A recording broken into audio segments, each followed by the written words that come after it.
హరే కృష్ణ. శ్రీ జగన్నాథ్ బలదేవ్ సుభద్రామాయి की జై. విశ్వగురుషుల ప్రభుపాదికి జై. హరే కృష్ణ. ప్రపంచంలో అతిపెద్ద రథయాత్ర మహోత్సవం శ్రీ జగన్నాథ్ బలదేవ్ సుభద్ర మైల యొక్క రథయాత్ర మహోత్సవం. చాలా ప్రపంచ ప్రసిద్ధిగాంచినటువంటి రథయాత్ర మహోత్సవం ప్రతి సంవత్సరం ప్రతి ఏటా జగన్నాథపురిలో జరుగుతుంది.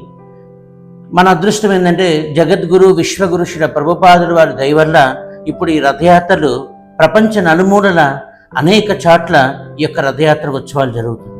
సో ఈ రథయాత్ర ఉత్సవం యొక్క ఉద్దేశం మనం క్లుప్తంగా మాట్లాడుకుంటే, శ్రీకృష్ణ భగవానుణ్ణి బృందావన భక్తులందరూ ద్వారక నుంచి బృందావనాన్ని తీసుకెళ్లే కార్యక్రమమే ఈ రథయాత్ర. సో ఈ జగన్నాథపురిలో ద్వారక అనేది భగవంతుడు ఉన్నటువంటి శ్రీమందిరం, బృందావనం అనేది గుండీచా మందిరం, అంటే వాళ్ళ యొక్క ఆంట్ ప్లేస్. సో ఈ యొక్క శ్రీమందిరం నుంచి గుండీచా మందిరానికి భక్తులు రథం లాక్కొని తీసుకెళ్లేదే ఈ రథయాత్ర మహోత్సవం. సో మరి ఈ జగన్నాథుడు, బలదేవుడు, సుభద్రదేవుడు వాళ్ళు ఎలా ఆవిర్భవించారు? రథయాత్ర జరుగుతుందని తెలుసు మనకి, కానీ వాళ్ళ యొక్క ఆరిజిన్కి స్టోరీ ఏంటి? దాని యొక్క ఒక అద్భుతమైనటువంటి ఒక లీల శాస్త్రాల్లో చెప్పబడింది. ఇంద్రజుమ్న మహారాజు యాక్చువల్గా ఆయన భగవంతుడు విష్ణు భక్తుడు. ఆయన ఎప్పుడు విష్ణుని కల్లారా చూడాలి, తిలకించాలన్న కోరిక ఆయనకి మనసులో చాలా బలంగా ఉందన్నమాట. ఒకసారి తన రాజ్యంలోకి ఒక పండితుడు వచ్చి ఈ విధంగా, ఓ రాజా, నేను ఒక అద్భుతమైనటువంటి ఒక విష్ణు రూపాన్ని చూశాను, ఆయన పేరే నీలమాధవ. సో ఆ నీలమాధవుడు చాలా అత్యంత అద్భుతంగా ఉన్నారు, మీరు కూడా ఒకసారి వెళ్ళి దర్శనం చేసుకోవాలన్నట్టుగా ఆ రాజుకు చెప్తారు ఆ పండితుడు. సో ఎప్పుడైతే తెలుసుకున్నాడో ఇంద్రజుమ్న మహారాజు తన యొక్క బ్రాహ్మణుని, తన యొక్క సోల్జర్స్ని అందరినీ పంపిస్తారు, అన్ని చోట్లకి వెళ్ళి వెతకమంటారు. ఫస్ట్ ఎక్కడైతే, ఎందుకంటే మనకి ఒక ప్లేస్ ఇది ఒరిస్సాలో, అది అక్కడ సబారా అనే ఒక కాస్ట్, దాంట్లో విశ్వావసు అనే ఒక head of that group. So ఆయన ఈ పూజిస్తున్నారు ఈ విగ్రహాన్ని తెలుసుకుంటారు ఆ యొక్క పండితుడి ద్వారా. సో అందరినీ పంపిస్తారు అక్కడికి. ఏదైతే నీలమాధవుడు విగ్రహం తీసుకురమ్మని చెప్పారో అది దొరకక వాళ్ళందరూ వెనుతిరిగారు. కానీ ఒక్కడు వెనుతిరగలేదు. ఒక్కడు మాత్రం ఇంకా రాలేదు. ఎవరంటే ఆయన విద్యాపతి అనే ఒక బ్రాహ్మణుడు. ఆయన రాకుండా ఆయన ఎక్కడైతే ఈ విశ్వావసు అనే ఆయన ఉంటున్నారో ఆ యొక్క గ్రామంలో అక్కడికి వెళ్ళి అక్కడ స్టే చేయడానికి ప్రయత్నిస్తారు, ఒక గెస్ట్గా, ఒక అతిథిగా అక్కడ. సో ఆయన వెళ్ళినప్పుడు ఆయన ఇంట్లో లేరు, విశ్వావసు ఆయన ఇంట్లో లేకపోవడం వల్ల వాళ్ళ కూతురు అక్కడ ఉందన్నమాట. సో వాళ్ళ కూతురు ఈయనకి అక్కడ ప్లేస్ ఇస్తుంది ఉండడానికి, ఈ విద్యాపతి అనే ఆయనకి. ఎందుకంటే అక్కడ ఆయన ఉండి రోజు గమనించడానికి, ఎందుకంటే ఆల్రెడీ తెలుసుకున్నాడు విశ్వావసు సీక్రెట్గా ఎవరినో ఒక దేవుణ్ణి పూజిస్తున్నారు, నీలమాధవుని పూజిస్తున్నారు అని తెలుసుకున్నటువంటి విద్యాపతి. సో మనకి ఒక రోజులో దొరకదు కాబట్టి అక్కడే ఉండి చూస్తుంటాడు ఏం జరుగుతుందని. కానీ ఆయనకు ఆశ్చర్యం ఏమేసిందంటే, ప్రతిరోజు ఈయన రాత్రిపూట వెళ్ళిపోతాడు విశ్వావసు ఆయన, మళ్ళీ ఎప్పుడో నెక్స్ట్ మధ్యాహ్నానికి ఎప్పుడో వస్తుంటారు అనమాట. ఇది రోజు తరచూ జరుగుతుండేటువంటి విషయం. ప్రతిరోజు తిరిగి మధ్యాహ్నం పూట వస్తున్నప్పుడు ఆయన దగ్గర నుంచి ఒక గంధము, ఒక క్యాంఫర్, దీంతో కూడిన ఒక మధురమైనటువంటి సువాసన వెదజల్లుతుంటుంది ఆయన దగ్గర. అర్థమయ్యేది కాదు ఏందనేది. కానీ కొన్ని రోజుల తర్వాత సో ఈ విద్యాపతి ఆయన ఆ లలిత అనే అమ్మాయిని వివాహం చేసుకోవడం జరుగుతుంది. సో వివాహం తదనంతరం ఒకరోజు అంటే వాళ్ళ వైఫ్ని అడుగుతారు ఈయన విద్యాపతి, రోజు మీ నాన్నగారు ఎక్కడికో వెళ్ళి వస్తున్నారు, రాత్రిపూట వెళ్తారు, మధ్యాహ్నం వస్తారు, లేకపోతే ఒకసారి సాయంత్రం వెళ్తారు, తెల్లవారుజామున వస్తారు, ఏంటి ఎక్కడికి వెళ్తున్నారు? సో లలితకు తెలుసు వాళ్ళ నాన్నగారు ఎక్కడికి వెళ్తున్నారు. కానీ వాళ్ళ నాన్నగారు ఇంకో మాట కూడా చెప్పారు, నువ్వు ఎవరికి నేను ఎక్కడికి వెళ్తున్నానో చెప్పకూడదు అనే విషయాన్ని చాలా కళాఖండిగా చెప్పారు వాళ్ళ అమ్మాయికి ఇంతకుముందు కూడా. కానీ ఈయన హస్బెండ్ కదండి. సో మరి ఆయన అడిగినప్పుడు, వాళ్ళ హస్బెండ్ అడిగినప్పుడు మరి లలిత దాచలేదు కాబట్టి, సో రిపీటెడ్గా 1-2 సార్లు అడగంగానే సో లలిత అనే అమ్మాయి ఈ విషయం మొత్తం చెప్పేస్తుంది. ఏమండి, మా నాన్నగారు ప్రతిరోజు నీలమాధవం దర్శనం చేసుకోవడానికి వెళ్తారు, వెళ్ళి ఆయనకి సేవ చేసుకొని తిరిగి మళ్ళీ వచ్చేస్తుంటారంటారు. ఎప్పుడైతే ఈ విషయం తెలుసుకున్నారో విద్యాపతి, ఆయన ఆనందానికి అవధులు. ఇదే కదా నాకు కావాల్సింది. ఆయన ఇన్ని రోజులు అక్కడ ఉండటానికి కారణం ఇక నీలమాధవుని దర్శనం కోసం ఏదైతే ఆయన వెళ్ళారో అది నాకు ఇవాళ దొరికింది అన్న ఆనందం ఆయన ఉంటారనమాట. సో ఇమీడియట్గా విద్యాపతి విశ్వావసుని అడుగుతారు. విశ్వావసుని, సో నేను కూడా మీతో పాటు వస్తానండి, వచ్చి నేను కూడా ఆ స్వామిని దర్శనం చేసుకుంటాను. అప్పుడు విశ్వావసు అడుగుతారు, నీకెలా తెలుసు అంటే మీ అమ్మాయి చెప్పిందంటే. సో ఏదో విధంగా సరే తెలిసిపోయింది కాబట్టి, కానీ ఆ దారి మాత్రం చూపించకూడదు అనుకుంటారు విశ్వావసు. సో ఆయన విద్యాపతికి బలమైన గంతలు కట్టి ఆయన తీసుకెళ్తారనమాట. సో ఈయనకి ఏంటంటే విద్యాపతికి ఆ రూట్ తెలుసుకోవాలి కాబట్టి వాడి భార్యని అడిగితే భార్య ఆవాలు ఇస్తారనమాట. ఆవగించింది ఒక చిన్న క్లాత్లో పెట్టుకుని దానికి ఒక చిన్న కన్నం ఉంటుంది. సో ఈ విద్యాపతి ఏం చేస్తారంటే విశ్వావసు ఎక్కడికైతే తీసుకెళ్తున్నారో ఆ మార్గ మధ్యనంతా ఆవాలు చల్లుకుంటూ వెళ్తారు. ఆ చల్లుకుంటూ వెళ్ళిపోయిన తర్వాత చివరికి ఆ గమ్యం చేరుకుంటారు. ఎక్కడ అద్భుతమైన సుందరమైన ఆ నీలమాధవుడు ఉంటారు. సో అక్కడికి వెళ్ళిన తర్వాత అప్పుడు కళ్ళ గంతలు తీస్తారు విశ్వావసు. తీసిన తర్వాత ఈ విద్యాపతి కొన్ని ప్రార్థనలు చేస్తారు భగవంతుడు. ప్రార్థనలు అయిపోయిన తర్వాత అద్భుతమైన రూపం చూసిన తన తన్మత్వంలోకి వెళ్ళిపోతారు విద్యాపతి. సో విశ్వావసు చెప్తారు, నువ్వు ఇక్కడే ఉన్నాయినా, నాకు చిన్న పని ఉందని చెప్పి అడవుల్లోకి వెళ్ళి ఆకులు, అలములు, ఫ్రూట్స్, పళ్ళు ఇవన్నీ కోసుకురావడానికి వెళ్తారనమాట. కోసుకెళ్ళి ఆ టైం గ్యాప్లో విద్యాపతి ఒక అద్భుతమైనటువంటి ఒక ఇన్సిడెంట్ గమనిస్తారు. ఏంటంటే ఆ పక్కన ఉన్నటువంటి చిన్న చెరువులో ఒక కాకి పడిపోతుంది బై ఛాన్స్. ఆ చెట్టు మీద నుంచి ఒక కాకి ఆ నీళ్ళలోకి పడిపోయిన తర్వాత ఆ కాకి ఇమీడియట్గా 4 హ్యాండెడ్ ఫామ్ శంకు చక్ర గదా పద్మాలతో ఆకాశంలోకి వెళ్ళిపోతుంది అనమాట. ఇది చూసి షాక్ అయిపోతారు విద్యాపతి, ఇదేంది ఇలా జరుగుతుంది ఇక్కడ, నేను కూడా దూకేస్తానని చెప్పి ఆయన కూడా దూకడానికి రెడీ అయిపోతారు. అప్పుడు ఆకాశం నుంచి ఒక వాయిస్ వినిపిస్తుంది, నాయన విద్యాపతి, నువ్వు ఈ పని చేయొద్దు, నీలమాధవుని గురించి తెలుసుకుంది నువ్వు ఒక్కడివే కాబట్టి నువ్వు వెళ్ళి ఇంద్రజుమ్న మహారాజుకి ఈ విషయం చెప్పాలి అని చెప్పి ఆకాశం నుంచి ఒక శబ్దం వినిపిస్తుంది, ఒక మాట వినిపిస్తుంది. ఎప్పుడైతే ఈ మాట విన్నారో విద్యాపతి ఇమీడియట్గా తన ఆ యొక్క సరస్సులోకి దూకాలన్న ఆలోచన కూడా నిష్క్రమించుకున్నారు. సో ఇంకా వెయిట్ చేస్తుంటే అప్పుడు విశ్వావసు వస్తారు. ఆ అడవుల్లోకి వెళ్ళి అన్నీ తీసుకొచ్చి భగవంతుడు నివేదన చేస్తున్న తర్వాత నివేదన అంతా అయిపోయిన తర్వాత స్వామి అంటారు, నాయనా విశ్వావసు, ఇన్నాళ్ళు నువ్వు ఎంతో ప్రేమతో భక్తితో నాకు అలములు, ఆకులు, పళ్ళు మొదలుగా అన్నీ సమర్పించే భక్తితో ఇక్కడి నుంచి నేను కొంచెం ఇంకా వైభవంగా ఉండాలనుకుంటున్నాను, ఇంకా దివ్యంగా నాకు నైవేద్యం జరగాలని కోరుకుంటున్నాను కాబట్టి ఇంద్రజుమ్న మహారాజుకి నన్ను పరిచయం చేయించాడంట. సో ఎప్పుడైతే తెలుసుకున్నారో విశ్వావసు చాలా కోపంతో ఉంటారు. ఎందుకంటే ఆయనకి ఏంటంటే సేవ వెళ్ళిపోతుంది, సేవ ఆయన నుంచి మిస్ అయిపోతుంది అన్న భావనలో ఈ విద్యాపతి నువ్వు రావటం వల్ల ఇదంతా నాకు జరిగిందని చెప్పి విద్యాపతిని కట్టేస్తారు ఇంట్లో. నువ్వు ఎక్కడికి వెళ్ళొద్దు, నువ్వు ఎక్కడికి రావద్దు, నాతో పాటు నువ్వు ఇంట్లోనే ఉండు. అల్లుడు కదా, ఇంకా అంతకంటే ఎక్కువ చేయలేకపోయాడు అనమాట.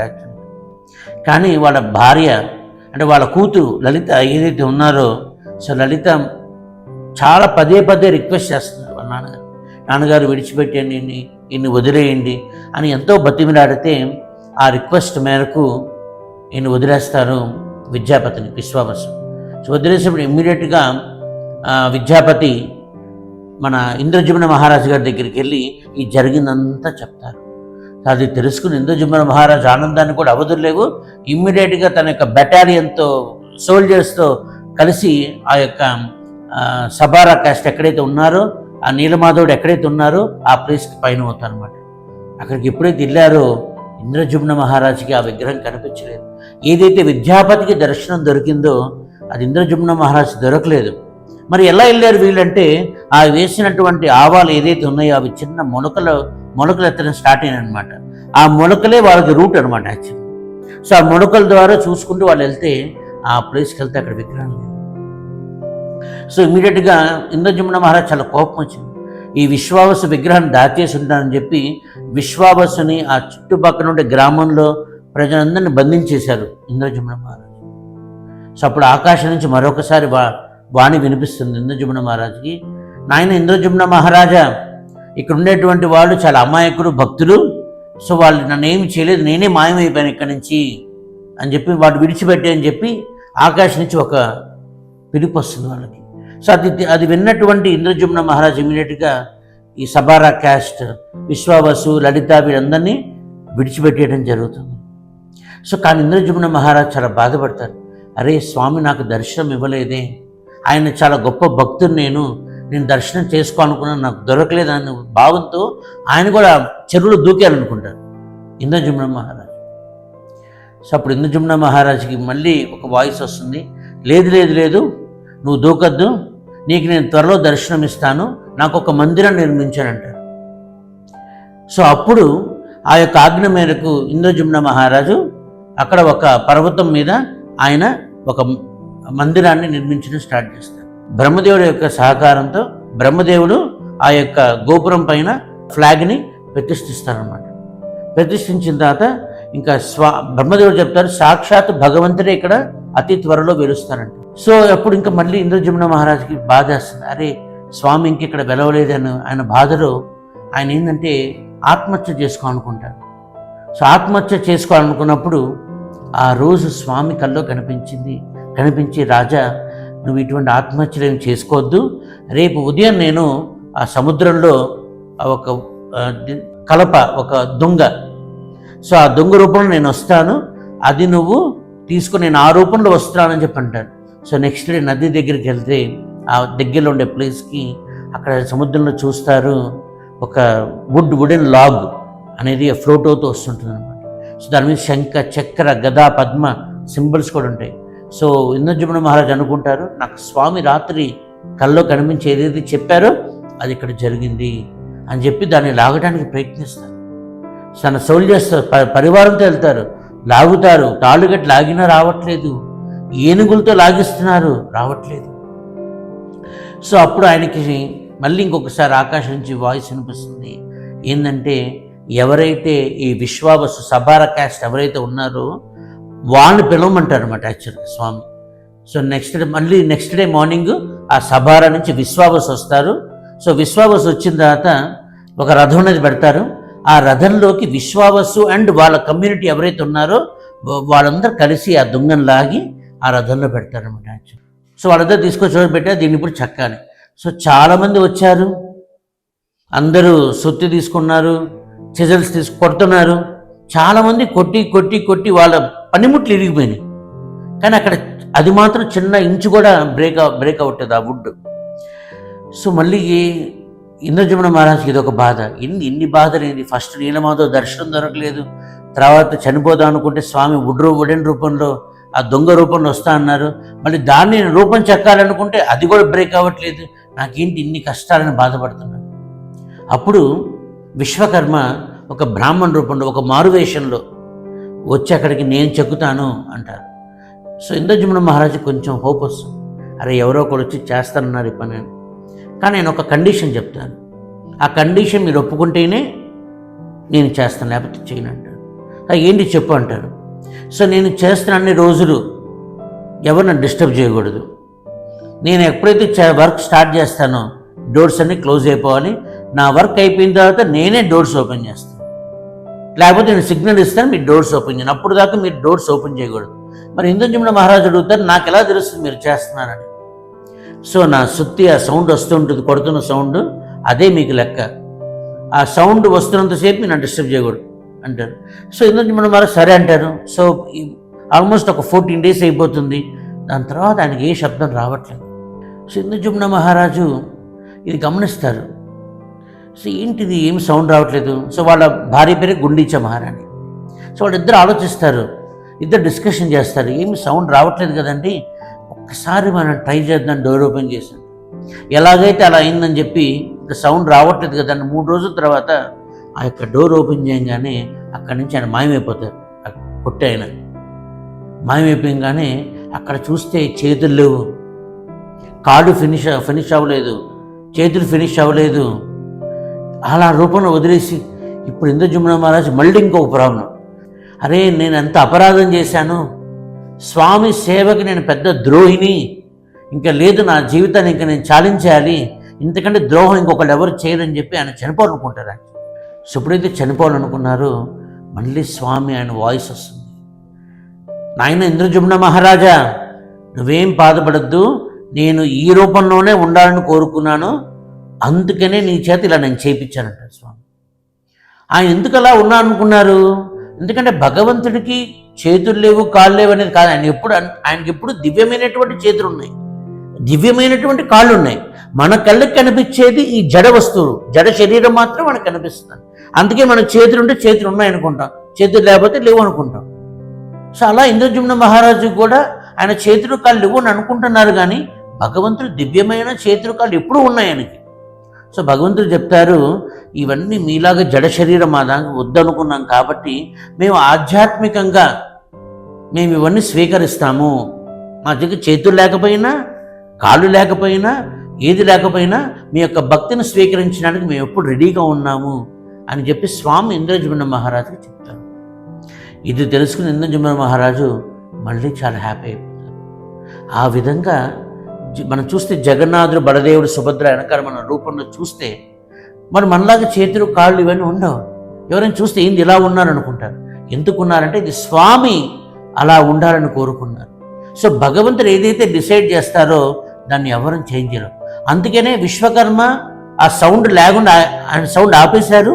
అది తెలుసుకున్నటువంటి ఇంద్రజుమ్న మహారాజు 2-3 రోజులు వెయిట్ చేసిన తర్వాత ఓపెన్ చేశారు. ఇదంతా భగవంతుడి యొక్క ప్లాన్. అటువంటి దివ్యమైనటువంటి జగన్నాథుడు, బలదేవుడు, సుభద్రాదేవి ఆ విధంగా ఈ యొక్క భౌతిక ప్రపంచంలోకి వాళ్ళు రావటం జరిగింది. సో వాళ్ళ ముగ్గురిని ఈ యొక్క రథంలో 3 రథాల్లో నిలుపుకొని రథయాత్ర మహోత్సవాన్ని జగన్నాథపురిలో అనేక వేల సంవత్సరాలుగా చేస్తున్నటువంటి ఆనవాయితీ. అదేవిధంగా శ్రీల ప్రభుపాదుల వారి దయ వల్ల ఇటువంటి రథయాత్ర మహామహోత్సవాలు ప్రపంచంలో అనేక చోట్ల జరుగుతుంది. ఎందుకు ఇలా అంతా జరుగుతుందంటే అది భగవంతుడు భక్తుడికి ఇచ్చేటువంటి ఒక బ్లెస్సింగ్స్. అంటే స్వామి రథం మీదకి వచ్చి అందరికీ ఆయన ఫ్రీగా దర్శనం ఇచ్చేస్తున్నారు. రండి నేను దర్శనం చేసుకోండి, రండి దర్శనం చేసుకోండి, తనివి తీరు ఆనందించండి. అందుకని శాస్త్రంలో చెప్తారు, రథేచ వామనం దృష్ట్వా పునర్జన్మన విద్యతే. ఎవరైతే జగన్నాథుని రథం మీద దర్శించుకుంటారో, ఎవరైతే ఆ రోప్ తాడుని ఎవరైతే టచ్ చేస్తారో, ఎవరైతే ఆ తాడును లాగుతారో, ఎవరైతే ఆయన యొక్క నామాన్ని పలుకుతారో వాళ్ళందరికీ పునర్జన్మన విద్యతే, పునర్జన్మ ఉండదని ఆ శాస్త్రంలో చెప్తున్నారు. సో ఈ విధంగా శ్రీమందిరం నుంచి గుండీచా మందిరానికి తీసుకెళ్లేటువంటి కార్యక్రమమే రథయాత్ర మహోత్సవం.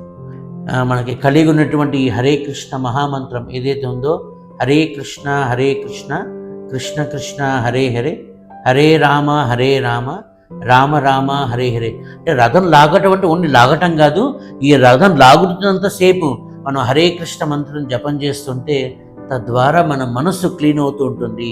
అలా జరుగుతున్నంతసేపు ఆయన ఆ మంత్రం చెప్తూ లాగుతూ ఆ స్వామిని మన హృదయంలో బంధించుకోవాలి. ఇది రథయాత్ర యొక్క విశిష్టత. ఈ విధమైన కార్యక్రమం అన్ని చోట్ల జరుగుతుంది కాబట్టి ప్రపంచం నలుమూలలా అందరూ వాళ్ళకి దగ్గరలో ఉండే అటువంటి ప్లేసెస్కి వెళ్ళి ఈ రథయాత్ర మహామహోత్సవంలో పాల్గొని ఆ యొక్క రథాన్ని లాగి స్వామిని దర్శనం చేసుకొని ఆయన యొక్క కృపకు పాత్రలు కావాల్సిందిగా కోరుతున్నాం. హరే కృష్ణ. జగన్నాథ్ బలదేవ్ సుభద్రామాయ్ కీ జై. విశ్వగురు శ్రీల ప్రభుపాద్ కీ జై.